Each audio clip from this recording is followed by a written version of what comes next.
नमस्कार। आज हम एक बहुत ही महत्वपूर्ण और शायद थोड़े डरावने विषय पर बात करने वाले हैं। क्या आपको 2008 याद है? वो साल जब ऐसा लगा कि पूरी दुनिया की अर्थव्यवस्था मतलब पूरी दुनिया की इकोनॉमी बस घुटनों पर आ जाएगी। एक ऐसा संकट जिसने लोगों को 1929 की महामंदी की याद दिला दी, बल्कि कुछ मायनों में तो उससे भी ज्यादा गहरा असर डाला। हाँ, बिल्कुल। 2008 का वैश्विक वित्तीय संकट या जिसे ग्लोबल फाइनेंशियल मेल्टडाउन कहते हैं, एक ऐसा भूचाल जिसने पूरी दुनिया को हिलाकर रख दिया था। और आज हम इसी मेल्टडाउन की चीर-फाड़ करने वाले हैं। हमारा आधार है संजीव वर्मा जी की GS3 इकोनॉमी पर लिखी किताब का चैप्टर 35, जिसे सुन लो यूपीएससी आप सबके लिए लेकर आया है। जी, और ये टॉपिक यूपीएससी के नजरिए से, खासकर GS3 पेपर के लिए बहुत ही ज्यादा महत्वपूर्ण है। प्रीलिम्स में भी सवाल बन सकते हैं और मेंस के लिए तो इसकी समझ होना अनिवार्य है। बिल्कुल। तो आज की इस गहरी चर्चा के बाद उम्मीद है कि इस संकट की जड़ें क्या थीं, ये क्यों हुआ, भारत पर इसका क्या और क्यों असर पड़ा, और इसने वैश्वीकरण यानी ग्लोबलाइजेशन के भविष्य पर क्या सवाल खड़े किए, इन सब पर एक मजबूत पकड़ बन जाएगी। हमारा मकसद सिर्फ फैक्ट्स बताना नहीं है, बल्कि कॉन्सेप्ट्स को समझना है, लाइन बाय लाइन, परत दर परत। हाँ, कोशिश करेंगे कि आसान भाषा में रियल लाइफ उदाहरणों के साथ बात करें ताकि वो आहा मूवमेंट्स आए जो तैयारी में बहुत मदद करते हैं। तो चलिए शुरू करते हैं। जरूर। तो चैप्टर का पहला सेक्शन है 35.1 डीकपलिंग थ्योरी। ये क्या चीज़ है? डीकपलिंग सुनने में थोड़ा टेक्निकल लगता है। हाँ, देखिए, डीकपलिंग थ्योरी एक विचार था जो 2008 से पहले काफी पॉपुलर हो रहा था। इसका मतलब था कि क्या कुछ देशों की अर्थव्यवस्थाएं, खासकर उभरती हुई अर्थव्यवस्थाएं जैसे भारत और चीन, खुद को वैश्विक आर्थिक शॉक से, मतलब ग्लोबल इकोनॉमिक शॉक से अलग रख सकती हैं? क्या वो इंसुलेटेड या डीकपल्ड रह सकती हैं? यानी अगर अमेरिका या यूरोप में कोई संकट आए तो क्या इन देशों पर उसका असर नहीं पड़ेगा या बहुत कम पड़ेगा? अच्छा, मतलब एक तरह की आर्थिक आत्मनिर्भरता या बचाव की क्षमता कि दुनिया में कुछ भी हो हम पर असर नहीं होगा। हाँ, कुछ वैसा ही। ये सोच इसलिए मजबूत हो रही थी क्योंकि पिछले कुछ संकटों में ऐसा लगा भी था। जैसे 1929 की महामंदी का असर मुख्य रूप से अमेरिका और यूरोप पर हुआ था। एशिया उतना प्रभावित नहीं हुआ था। लेकिन फिर 70 के दशक में तेल संकट आया। ओपेक देशों ने तेल की कीमतें बढ़ाईं और तब पहली बार महसूस हुआ कि दुनिया कितनी जुड़ चुकी है।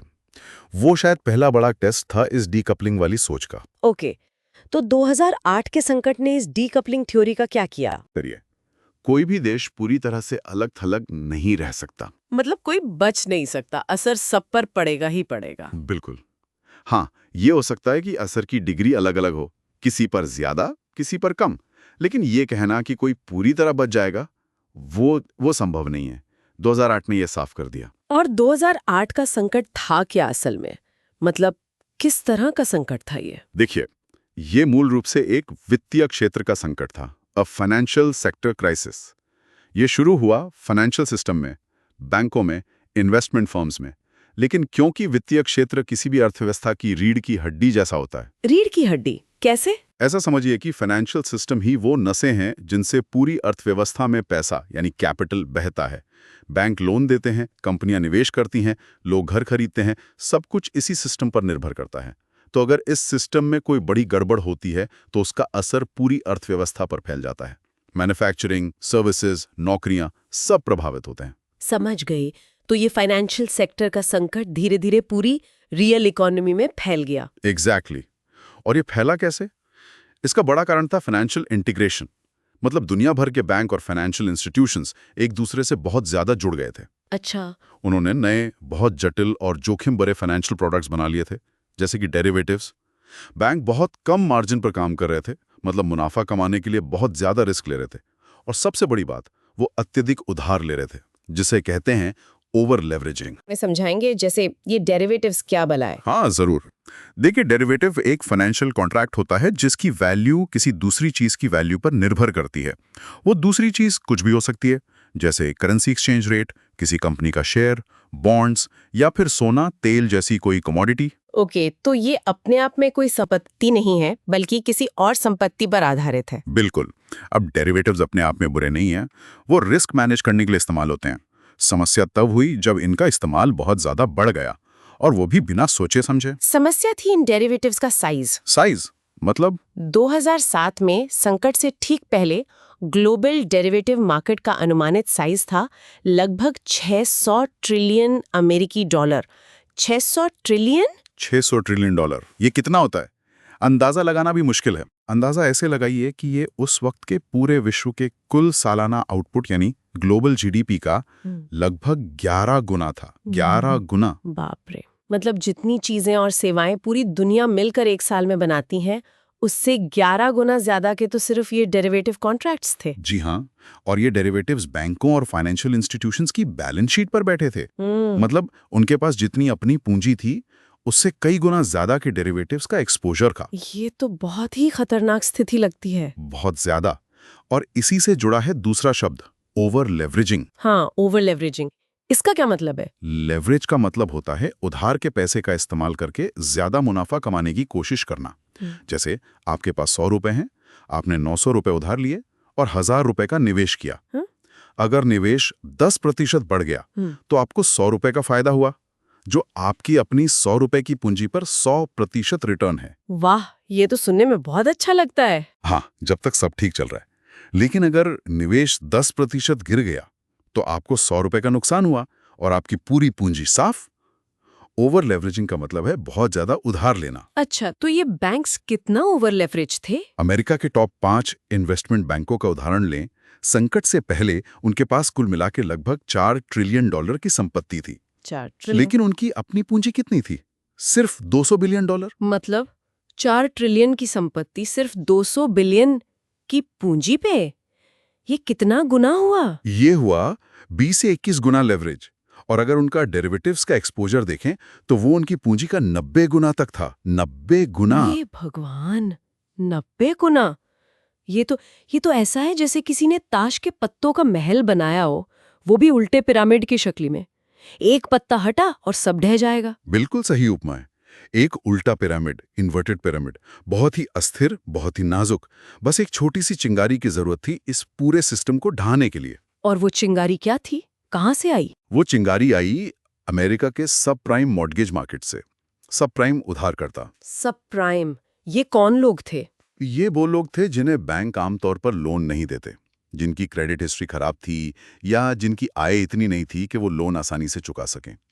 मतलब जिनके पास लोन चुकाने के साधन कम थे। कई बार ये लोग सिर्फ उपभोग के लिए, मतलब कंजम्पशन के लिए उधार ले रहे थे, घर खरीदने जैसे निवेश के लिए नहीं। तो फिर बैंकों ने इन्हें लोन दिया ही क्यों, अगर पता था कि ये जोखिम भरा है? इसके कई कारण थे। एक तो अमेरिका का ग्रोथ मॉडल ही कंजम्पशन ड्रिवन था, मतलब लोग खर्च करें तभी अर्थव्यवस्था बढ़ेगी। दूसरा, उस समय प्रॉपर्टी की कीमतें लगातार बढ़ रही थी, तो बैंकों को लगा कि अगर लोन लेने वाला डिफॉल्ट करेगा भी तो वो घर बेचकर अपना पैसा निकाल लेंगे। और तीसरा, लालच, ज्यादा मुनाफा कमाने का लालच। लालच। और फिर इन लोन्स का क्या हुआ? यहीं पर असली खेल शुरू हुआ। बैंकों और इन्वेस्टमेंट फर्म्स ने इन हजारों लाखों सब प्राइम मॉर्गेज लोन्स को इकट्ठा किया, उन्हें एक पूल में डाला और फिर उस पूल के आधार पर नई सिक्योरिटीज बनाई।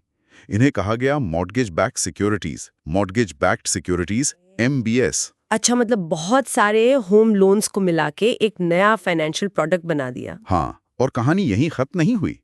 उन्होंने इन MBS को और छोटे छोटे टुकड़ों में काटा, जिन्हें ट्रांचेस कहते हैं। कुछ टुकड़ों को सबसे सुरक्षित बताया गया, AA रेटिंग दी गई, कुछ को थोड़ा जोखिम भरा और कुछ को सबसे ज्यादा जोखिम भरा। फिर इन टुकड़ों को, जिन्हें कोलैटरलाइज्ड डेट ऑब्लिगेशंस भी कहा गया, दुनिया भर के निवेशकों, बैंकों, पेंशन फंड्स, इंश्योरेंस कंपनियों को बेच दिया गया। अरे, मतलब वो खराब क्वालिटी के लोन्स को काटकर, पैक करके, अच्छी रेटिंग लगाकर दुनिया भर में फैला दिया। बिल्कुल। और इसे इतनी बार काटा और बेचा गया, इतनी जटिलता से मिलाया गया कि खुद जिन बैंकों ने इन्हें जारी किया था उन्हें भी ठीक से नहीं पता था कि किस प्रोडक्ट में कितना रिस्क छुपा है। ये एक मकड़ी के जाल जैसा बन गया था जिसमें सब उलझे हुए थे। ये तो अविश्वसनीय है। मतलब जानबूझकर इतना बड़ा जोखिम पूरी दुनिया में फैला दिया गया। गुस्सा आता है सोचकर। हाँ, स्थिति वाकई बहुत गंभीर थी। और फिर वही हुआ जिसका डर था। अमेरिका में ब्याज दरें बढ़ने लगीं, प्रॉपर्टी की कीमतें गिरनी शुरू हो गईं। जिन सब प्राइम उधारकर्ताओं ने लोन लिया था वो अपनी किश्तें नहीं चुका पाए, डिफॉल्ट्स बढ़ने लगे। और जैसे ही डिफॉल्ट शुरू हुए, वैसे ही वो पूरा MBS और CDO का मार्केट चरमराने लगा। जिन सिक्योरिटीज को AAA रेटिंग दी गई थी उनकी कीमत भी गिरने लगी क्योंकि उनके पीछे के लोन्स ही खराब निकल रहे थे। इससे एक चेन रिएक्शन शुरू हो गया। Chain reaction. हाँ, जिन बैंकों और फाइनेंशियल इंस्टीट्यूशंस ने ये MBS CDOs खरीदे थे उन्हें भारी नुकसान होने लगा। उनकी बैलेंस शीट्स खराब होने लगी। उन्हें और पैसा चाहिए था लेकिन कोई उन्हें उधार देने को तैयार नहीं था क्योंकि किसी को नहीं पता था कि किसके पास कितने खराब एसेट्स हैं। पूरा भरोसा, ट्रस्ट सिस्टम से गायब हो गया। और फिर बड़ी बड़ी कंपनियां जिनके नाम हमने सुने थे, Lehman Brothers, Bear Stearns, AIG जो दुनिया की सबसे बड़ी इंश्योरेंस कंपनी थी, यहाँ तक कि जनरल मोटर्स जैसी मैन्युफैक्चरिंग कंपनी भी वो रातों रात दिवालियां होने की कगार पर आ गई या हो गई। लेमन ब्रदर्स का पतन तो एक आइकॉनिक मोमेंट बन गया इस संकट का। हाँ, मैंने सुना है। तो बैंक बंद होने लगे, स्टॉक मार्केट क्रैश कर गया, जिसे मेल्टडाउन कहते हैं। बिल्कुल, स्टॉक मार्केट्स दुनिया भर में बुरी तरह गिरे, लोगों के अरबों खरबों डॉलर डूब गए, बैंक बंद होने लगे। अमेरिका में ही करीब 157 बैंक बंद हुए थे 2008 और उसके बाद के कुछ सालों में 157 बैंक्स। 157, और सरकारों को इसका अंदाजा नहीं था। मतलब अमेरिकी सरकार, यूरोपियन सरकारें, उन्हें पता नहीं चल रहा था कि ये सब होने वाला है। हैरानी की बात है, लेकिन उन्हें पतन के बाद ज्यादा पता चला, पहले नहीं। रेगुलेशन कहाँ था? ये एक बड़ा सवाल है जो इस संकट ने खड़ा किया। संकट का केंद्र तो अमेरिका था, लेकिन क्योंकि फाइनेंशियल सिस्टम इतना जुड़ा हुआ था, इसके झटके पूरी दुनिया में महसूस किए गए। यूरोप, एशिया, लैटिन अमेरिका, सब जगह। तो अगर हम संक्षेप में कहें, इस संकट के मूल कारण क्या थे? देखिए, संक्षेप में कहें तो कई अतीत है। पहला, अत्यधिक ओवर लेवरेजिंग, मतलब जरूरत से ज्यादा उधार। दूसरा, अत्यधिक तरलता, सिस्टम में बहुत ज्यादा पैसा था जो सस्ते लोन के रूप में बढ़ रहा था। तीसरा, अत्यधिक जटिल उत्पाद। ये MBS CDOs इतने जटिल थे कि कोई समझ ही नहीं पा रहा था। चौथा, वित्तीय प्रणाली का अत्यधिक आत्मविश्वास, सबको लग रहा था कि कुछ गलत हो ही नहीं सकता। और पांचवां, शायद सबसे महत्वपूर्ण, अत्यधिक लालच। और इन सब के ऊपर एक मुक्त वित्तीय बाजार जिस पर रेगुलेशन बहुत कम था या अप्रभावी था। बिल्कुल, वो सब प्राइम उधारकर्ता तो सिर्फ एक ट्रिगर थे। संकट के बीज तो सिस्टम में पहले से ही बोए जा चुके थे। ये तो होना ही था शायद। ये वाकई एक डरावनी तस्वीर है। अच्छा, अब आते हैं चैप्टर के अगले हिस्से पर, सेक्शन 35.2, वैश्विक संकट और भारत। जब दुनिया में इतना बड़ा तूफान आया तो भारत पर इसका क्या असर पड़ा? हाँ, ये बहुत महत्वपूर्ण सवाल है। जैसा हमने देखा, संकट का सबसे बुरा असर अमेरिका और यूरोप पे पड़ा। वहां उत्पादन में भारी गिरावट आई, मंदी का डर फैल गया, बेरोजगारी बहुत बढ़ गई। और भारत? क्या भारत भी इसी तरह मंदी में चला गया? क्योंकि आपने कहा था कि डीकपलिंग थ्योरी गलत साबित हुई, तो असर तो भारत पे भी आना चाहिए था। हाँ, असर आया, लेकिन भारत की कहानी थोड़ी अलग है। पहले यह समझना होगा कि भारत का दुनिया से जुड़ाव किस तरह का था। हमारा फाइनेंशियल इंटीग्रेशन यानी वित्तीय जुड़ाव हमारे ट्रेड इंटीग्रेशन से कहीं ज्यादा था। मतलब ये कि हमारे देश में बाहर से आने वाला पैसा, कैपिटल इनफ्लोस, जैसे FIIs का निवेश, FDI, वो हमारी GDP के मुकाबले काफी ज्यादा था, शायद 100% से भी अधिक। और अमेरिकी अर्थव्यवस्था इतनी बड़ी है कि वहां कुछ भी होता है तो उसका असर दुनिया भर में पड़ता ही है। तो असर हुआ? कितना गहरा असर हुआ? असर हुआ, लेकिन भारत और कई दूसरे एशियाई अर्थव्यवस्थाओं पर असर धीमेपन के रूप में आया, ना कि उत्पादन में संकुचन के रूप में। मतलब हमारी विकास दर कम हुई लेकिन निगेटिव में नहीं गई, जैसा अमेरिका और यूरोप में हुआ। अच्छा, तो हमारी विकास दर गिरी पर हम मंदी में नहीं गए, ऐसा क्यों? हम पर असर कम तीव्र क्यों था? क्या कारण थे? इसके कई कारण थे और ये भारत की वित्तीय प्रणाली की कुछ खासियतों की वजह से हुआ। पहला और सबसे महत्वपूर्ण कारण था हमारे यहाँ पब्लिक सेक्टर बैंकों, PSBs का दबदबा। ज्यादातर बैंकिंग सिस्टम सरकारी नियंत्रण में था। दूसरा, हमारे बैंकों ने उन बहुत जटिल और जोखिम भरे उत्पादों, कॉम्प्लेक्स रिस्क प्रोडक्ट्स जैसे MBS CDOs में ज्यादा निवेश नहीं किया था, जिनसे पश्चिम में संकट फैला। उनका एक्सपोजर बहुत कम था। तीसरा, भारतीय बैंकों में अत्यधिक ओवर लिवरेजिंग नहीं थी। वो पश्चिमी बैंकों की तरह 20-30 गुना लेवरेज पर काम नहीं कर रहे थे। चौथा, हमारे बैंक और रेगुलेटर RBI काफी हद तक जोखिम से बचने वाले, फेली रिस्क कवर्स माने जाते हैं। वो फूक फूक कर कदम रखते हैं। और पांचवा, हमारा अंतर्राष्ट्रीय बाजारों और उत्पादों से संपर्क, एक्सपोजर पश्चिमी देशों की तुलना में कम था। अच्छा, तो इन सब वजहों से हमारा फाइनेंशियल सिस्टम काफी हद तक सुरक्षित रहा। हाँ, काफी हद तक। लेकिन इसका ये मतलब नहीं कि असर बिल्कुल नहीं हुआ। संकट का असर दूसरे तरीके से हुआ। कैसे? जब दुनिया भर में संकट फैला तो भारत के घरेलू वित्तीय क्षेत्र में भी एक डर का माहौल बन गया। बैंक बहुत ज्यादा सतर्क हो गए। वो देखो और इंतजार करो मोड में चले गए। मतलब उधार देना, लोन देना बहुत कम कर दिया। वो जोखिम लेने से बचने लगे, अवर्स टू लेंडिंग। उन्हें डर था कि कहीं उनका पैसा डूब ना जाए। हाँ, कुछ निजी और विदेशी बैंकों पर सीधा असर पड़ा भी था, जिनके थोड़े बहुत एक्सपोजर थे इन टॉक्सिक एसेट्स में, लेकिन वो सीमित था। तो जब बैंकों ने लोन देना कम कर दिया तो अर्थव्यवस्था में पैसे की कमी हो गई होगी? बिल्कुल, इसे कहते हैं तरलता पर प्रभाव, इम्पैक्ट ऑन लिक्विडिटी। बैंकों ने खुद ही सख्ती बरतनी शुरू कर दी, सेल्फ इम्पोज टाइटनिंग। इससे बाजार में नकदी लिक्विडिटी सूखने लगी, पैसा आसानी से उपलब्ध नहीं था। और इसका असर उद्योगों पर पड़ा होगा? जाहिर सी बात है, जब बैंकों से लोन मिलना मुश्किल हो गया तो औद्योगिक क्षेत्र भी सतर्क हो गया। कंपनियों ने नए निवेश रोक दिए, उत्पादन कम कर दिया। तो इसके परिणाम क्या हुए? परिणाम ये हुए कि कंपनियों के पास बिना बिका माल जमा होने लगा, बिल्डअप ऑफ इन्वेंट्रीज, उत्पादन और फिर लोन चुकाने का जो चक्र होता था, प्रोडक्शन एंड रीपेमेंट साइकिल्स, वो लंबा होने लगा। इससे औद्योगिक विकास दर गिरी और साथ ही पूरी अर्थव्यवस्था की विकास दर भी धीमी पड़ गई। और क्या बैंकों के सामने बैड लोन बढ़ने का खतरा था? हाँ, ये एक बहुत बड़ा खतरा मंडरा रहा था। अगर कंपनियां उत्पादन नहीं कर पा रही, माल बेच नहीं पा रही, तो वो बैंकों से लिए गए लोन कैसे चुकाती हैं?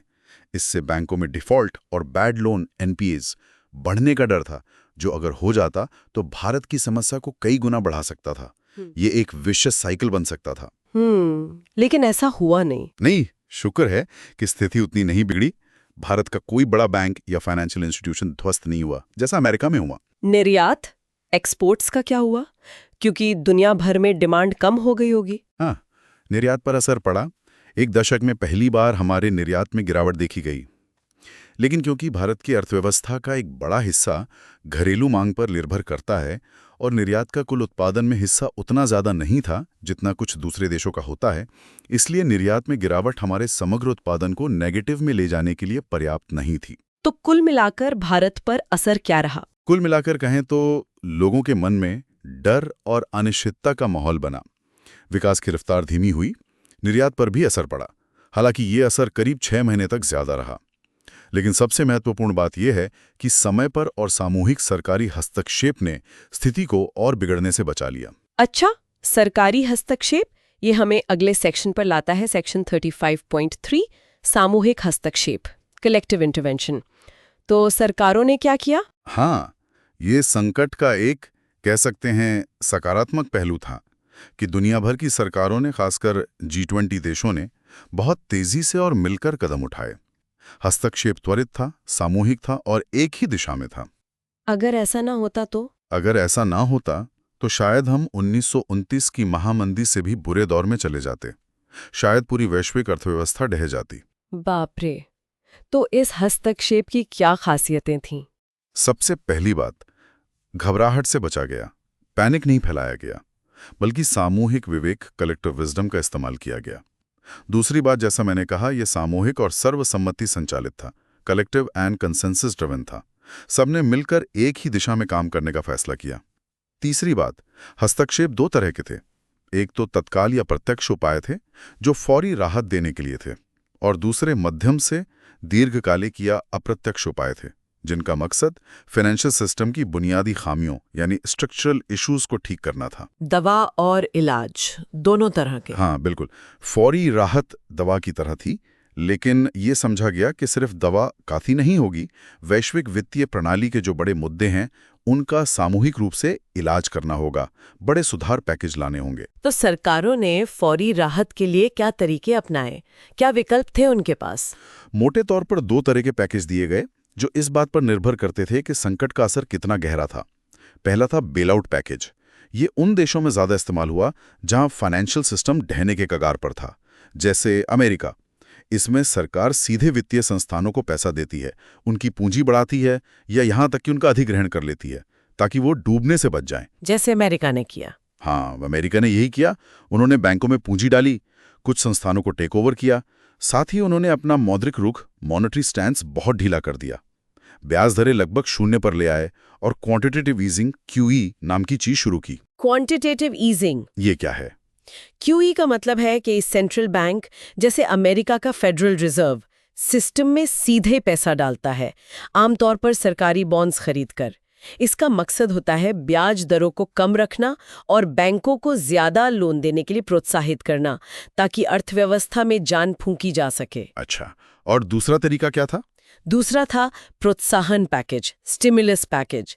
ये उन देशों में ज्यादा इस्तेमाल हुआ जहां फाइनेंशियल सिस्टम पर सीधा असर कम था लेकिन अर्थव्यवस्था धीमी पड़ रही थी, जैसे भारत। ये मुख्य रूप से राजकोषीय ढील, फिस्कल लूजनिंग पर आधारित होता है। फिस्कल लूजनिंग मतलब? सरकार का ज्यादा खर्च करना और टैक्स कम करना। बिल्कुल, सरकार अपना खर्च बढ़ाती है, लोगों और कंपनियों के हाथ में ज्यादा पैसा छोड़ने के लिए टैक्स घटाती है, ताकि डिमांड बढ़े और अर्थव्यवस्था को सहारा मिले। तो भारत सरकार ने क्या किया? क्या हमने बेल आउट दिया या स्टिम्युलस? भारत ने मुख्य रूप से निवारक सह प्रोत्साहन उपाय अपनाए। निवारक इसलिए ताकि हमारे बैंक्स डिफॉल्ट के जाल में ना फंसें, और प्रोत्साहन इसलिए ताकि धीमी पड़ती अर्थव्यवस्था को गति दी जा सके। क्या क्या कदम उठाए गए, विस्तार से बता सकते हैं? हाँ, कई कदम उठाए गए। सबसे पहले reserve bank of India RBI ने बैंकों को अनुमति दी कि वो मुश्किल में फंसी कंपनियों के लोन अकाउंट्स को पुनर्गठित, रीस्ट्रक्चर कर सकें और लोन की किस्तों को पुनर्निर्धारित, रीशेड्यूल कर सकें। इसका मकसद था बैड लोन्स को बढ़ने से रोकना। अच्छा, मतलब कंपनियों को थोड़ी मोहलत दी गई। हाँ, दूसरा, आरबीआई ने सीआरआर, कैश रिजर्व रेशियो में कटौती की। सीआरआर वो पैसा होता है जो बैंकों को आरबीआई के पास रखना पड़ता है। इसे घटाने से बैंकों के पास ज्यादा पैसा आ गया लोन देने के लिए। ये एक तरह की क्वांटिटेटिव ईजिंग ही थी, जिससे सिस्टम में तरलता, लिक्विडिटी बढ़ाई गई। और आरबीआई ने बैंकों को सलाह भी दी कि वो जरूरत से ज्यादा जोखिम से बचने, रिस्क अवर्सनेस की प्रवृत्ति छोड़ें, क्योंकि उस समय बैंकों का लोन ना देना खुद एक समस्या बनता जा रहा था, समाधान नहीं। उन्हें कहा गया कि सोच समझकर लोन देना जारी रखें। ये तो हुए मौद्रिक उपाय, मॉनेटरी मेजर्स। सरकार ने राजकोषीय स्तर पर क्या किया? सरकार ने भी कई कदम उठाए। उन्होंने उत्पाद शुल्क, एक्साइज ड्यूटीज घटाया ताकि बनी हुई चीजें थोड़ी सस्ती हों और डिमांड बढ़े।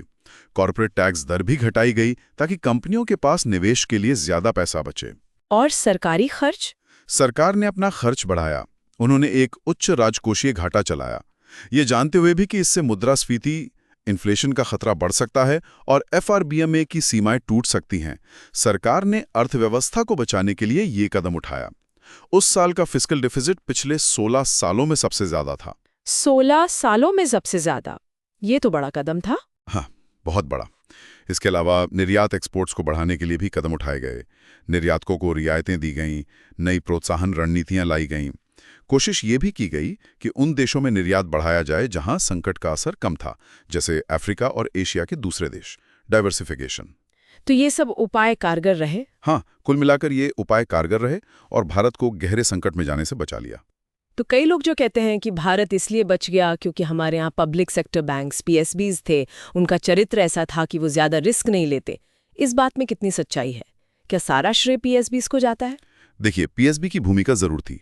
उनका जोखिम से बचने वाला रवैया, रिस्क अवर्स नेचर और जटिल उत्पादों से दूरी ने हमें एक हद तक बचाया।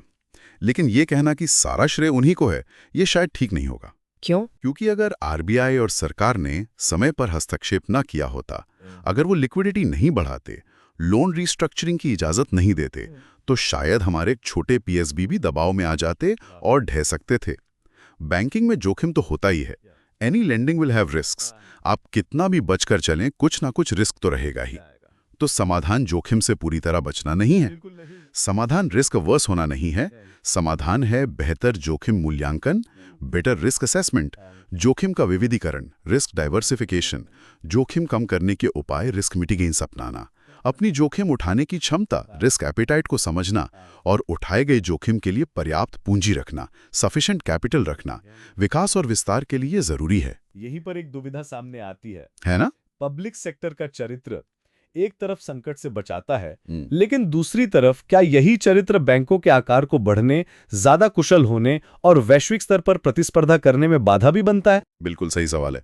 आज भारत दुनिया की चौथी या पांचवी सबसे बड़ी अर्थव्यवस्था है, लेकिन दुनिया के टॉप 50 बैंकों की लिस्ट देखें तो उसमें एक भी भारतीय बैंक क्यों नहीं है? कर्मचारियों की संख्या को छोड़ दें तो हमारे बैंक साइज में इतने छोटे क्यों हैं? क्या पीएसबीज का चरित्र उन्हें बड़ा होने से ज्यादा जोखिम लेने से रोकता है? ये बहुत महत्वपूर्ण सवाल है, खासकर जब भारत की अर्थव्यवस्था दुनिया के साथ और ज्यादा इंटीग्रेट हो रही है। हाँ, तो भविष्य का सवाल यह है कि क्या सिर्फ संकट झेल लेना काफी है, या हमें ऐसे बैंकों की जरूरत है जो वैश्विक स्तर पर बड़े हों, प्रतिस्पर्धी हों?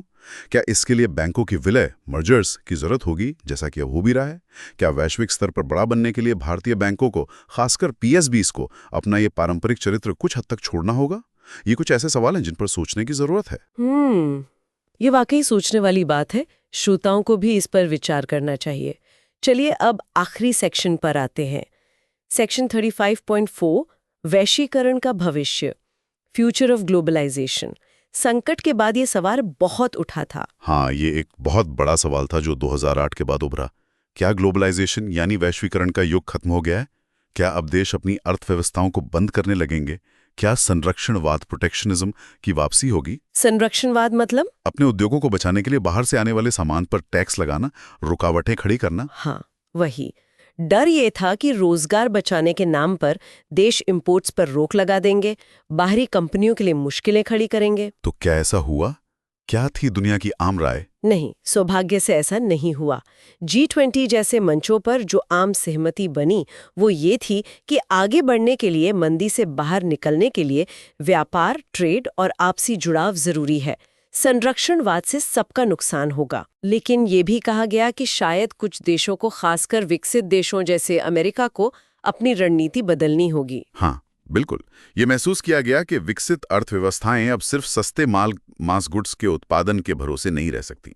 वो काम अब भारत और चीन जैसी उभरती अर्थव्यवस्थाएं ज्यादा कुशलता से कर सकती हैं, क्योंकि उनके पास सस्ता श्रम का लाभ है। तो विकसित देशों को क्या करना चाहिए?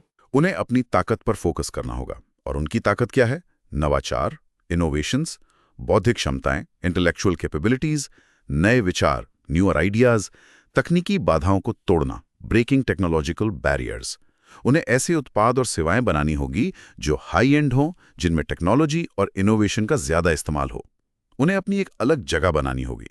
मतलब वो मास प्रोडक्शन की बजाय हाई वैल्यू प्रोडक्शन पे ध्यान दें। एग्जैक्टली।